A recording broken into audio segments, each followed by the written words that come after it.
ဒီနေ့မှာတော့ root chakra အကြောင်းလေးကိုစာပြီးတော့ပြောပြပေးမယ်သူကဘယ်နေရာမှာရှိလဲဆိုလို့ရှိရင်ခန္ဓာကိုယ်ရဲ့ပေါ့ကြောရိုးရဲ့အောက်ဆုံးပေါ့နော် base of spine ဆိုတဲ့အောက်ဆုံးနေရာကျမတို့နှင်းရောက်ရိုးနေရာမှာတည်ရှိပါတယ်နော်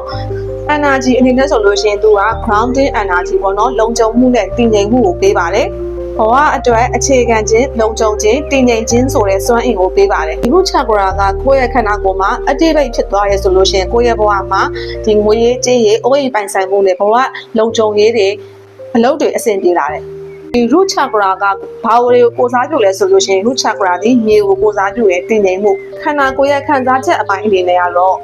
လုံခြုံမှုယုံကြည်မှုတည်ငြိမ်မှုစတာတွေကိုကိုစားပြုပါတယ်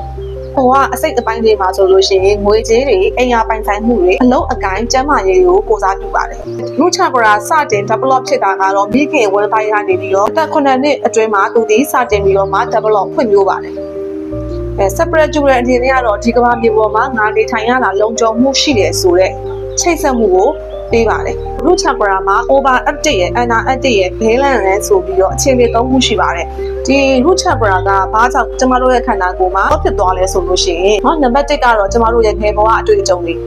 အိမ်တွင်းစုပူအကြမ်းဖက်မှုတွေဒီမလုံခြုံတဲ့အခြေအနေပေါ့နော်အိမ်ခဏပြောင်းတာတွေဒီစစ်ပွဲတွေမိသားစုမှာပေါ့နော်ရုပ်တရက် broken family ဖြစ်သွားတာပေါ့နော်အိမ်တော်ပြိုကွဲတာတွေဒီလိုမျိုးအခြေအနေတွေဒီမိဘကိုဆုံးရှုံးရတဲ့အခြေအနေတွေပြီးတဲ့အခါမှာကိုယ်မြုပ်ကြည်ရတဲ့ပတ်ဝန်းကျင်မှာရှင်သန်နေရတဲ့အခြေအနေတွေမှာဆိုလို့ရှိရင်ဒါဒီနံပါတ်1အခြေအနေနံပါတ်2ကတော့စိုးရိမ်မှုတွေငွေကြေးဖြစ်စီမှုတွေကိုဖြတ်တန်းနေရတဲ့အခြေအနေမှာဒီငွေကြေးနဲ့ပတ်သက်ပြီးတော့ပေါ့နော်မပြေဆုံးတဲ့အကြောင်းအရာတွေခဏမြင်ရကြားရတယ်ခံစားရတဲ့အခြေအနေတွေဖြတ်တန်းနေရတဲ့အခါမှာမလောက်ငါခြင်းဆိုတဲ့အတွေ့အကြုံတွေဘဝမှာအမြဲတမ်းအပြည့်အဝမရှိဘူးဆိုတဲ့ခံစားချက်ကိုခံစားနေရတဲ့စိုးရိမ်မှုတွေပတ်တုံးကတော့လက်ရှိဘဝမှာရှိနေတဲ့ဖြည့်ဆည်းမှုတွေပေါ့နော်စိုးရိမ်မှုတွေဘဝဆိုတာကအတက်အကျရှိနေတာပေါ့နော်ဒီလိုမျိုးကိုယ့်ရဲ့ဘဝမှာဖြည့်ဆည်းမှုတွေရှိနေတယ်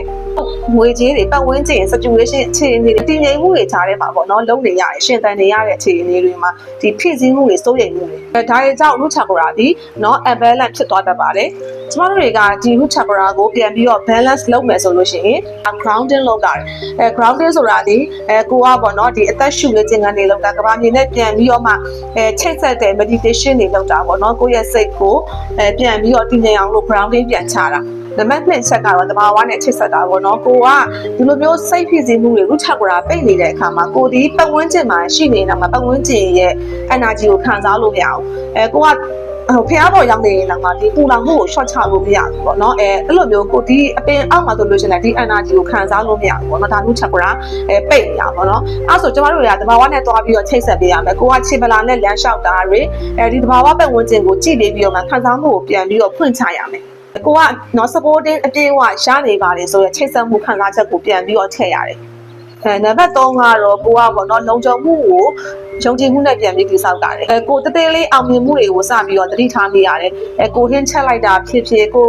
စာအုပ်အုပ်ဖတ်လိုက်တာဖြစ်ဖြစ်ပေါ့နော်ကိုသူ့ဘာကိုကိုညှိလိုက်တာဖြစ်ဖြစ်အသေးလေးအောင်မြင်မှုကနေစပြီးတော့ကိုကအသိမှတ်ပြုပေးရတယ်ပြီးတဲ့အခါမှာကိုရဲ့မသိစိတ်သေးရပေါ့နော်လက်ခံထားတဲ့ limiting belief တွေကို affirmation ဆိုတဲ့ထောက်ထွက်စကားတွေပေါ့နော်ယုံကြည်မှုတွေကိုတည်ဆောက်တဲ့ affirmation တွေပြောရတယ်နံပါတ်4ကတော့ပေါ့နော်ကိုကဒီအစားအစာကုထုံအရာကုထုံတွေလည်းလုပ်လို့ရတယ်ပေါ့နော်ကိုအစားအစာစားတဲ့အခါမှာအနီရောင်ပါတဲ့အစားအစာကိုက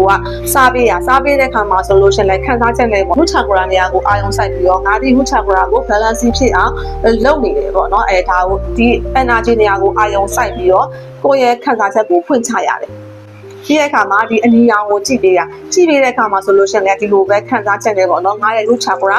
ပြန်ပြီးတော့ activate ဖြစ်လာပြီနော်ငါပြန်လည်ပြီးတော့မှငါရဲ့စွမ်းအင်တွေနိုးထလာပြီဆိုပြီးတော့လှုပ်လို့ပေးရတယ်နံပါတ်5ကတော့ကိုငယ်ဘဝမှာပေါ့နော်တွေ့ကြုံခဲ့ရတဲ့စိတ်ဓာတ်ရာတွေ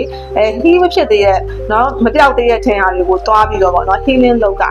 ဒါပြီးကို self reflection ကိုမေးခွန်းတွေမေးတာရင် inner child healing တွေလုပ်တာတွေဒီလိုမျိုးလေးတွေနဲ့ကျမတို့ root chakra ကိုပြန်ပြီးတော့လေ့ကျင့်လို့ကြပါတယ်နော်အားလုံးကိုကျေးဇူးတင်ပါတယ်